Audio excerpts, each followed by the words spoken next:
BFM Business, intégral placement, 10h midi, 100% placement.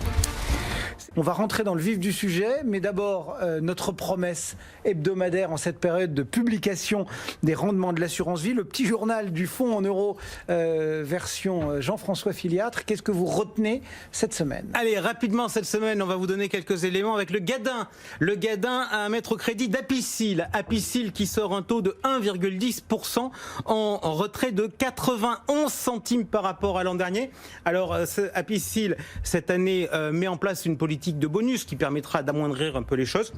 Malgré tout, la chute est sévère. Puis surtout, ce qui est un peu dommage, c'est pour les épargnants, c'est qu'en fait, ils n'étaient pas au courant au début de l'année qu'il y avait une politique de bonus. Donc, ils n'ont pas pu adapter leurs investissements. Bon. Donc ça, petit coup de griffe à Apicil. Un bon point. Allez, tiens, je vais vous donner un bon point. Je vais le donner à BNP Paribas Cardiff, qui nous a sorti hier son taux de rendement.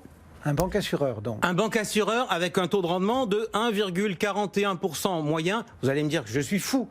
1,41, ça sera vraisemblablement dans la moyenne du marché. Pourquoi donc féliciter BNP Paribas? Eh bien, on va les féliciter pour la qualité de leur communiqué de presse. Pourquoi? Parce que dans ce communiqué de presse, on retrouve la véritable rentabilité du fonds euro, c'est-à-dire véritablement combien l'argent des épargnants a rapporté quand il a été géré par l'assureur, c'est 2,70%. On y retrouve également le montant des réserves, à la fois en montant et en pourcentage. Ce qu'on peut reprocher, c'est qu'on nous donne des taux moyens, on ne nous donne pas les taux min et les taux max, on aurait préféré. Et puis il y a dans ce petit communiqué de presse une petite perfidie vis-à-vis d'un certain nombre de concurrents, où BNP Paribas Cardiff nous rappelle que la politique de la maison, c'est une garantie du capital à 100% à tout moment. Ça, c'est un petit coup de pied de l'âne pour les assureurs qui ne garantissent pas le capital après frais de gestion, mais avant frais de gestion. Si on regarde les taux de rendement, la CLCV nous avait appris l'an dernier que sur 8 ans, la compagnie qui affichait les meilleures performances financières, c'était la MIF. Donc on attendait avec intérêt le taux de la MIF pour cette année. Il est tombé cette semaine. Il est en dessous de la barre des 2%, 1,95%. Légère dotation à la participation aux bénéfices qui passe de 3,46 à 3,49. Vous me direz, c'est pas grand-chose, mais comme le fonds en euros a grossi, ça représente quand même un tout petit peu plus d'argent.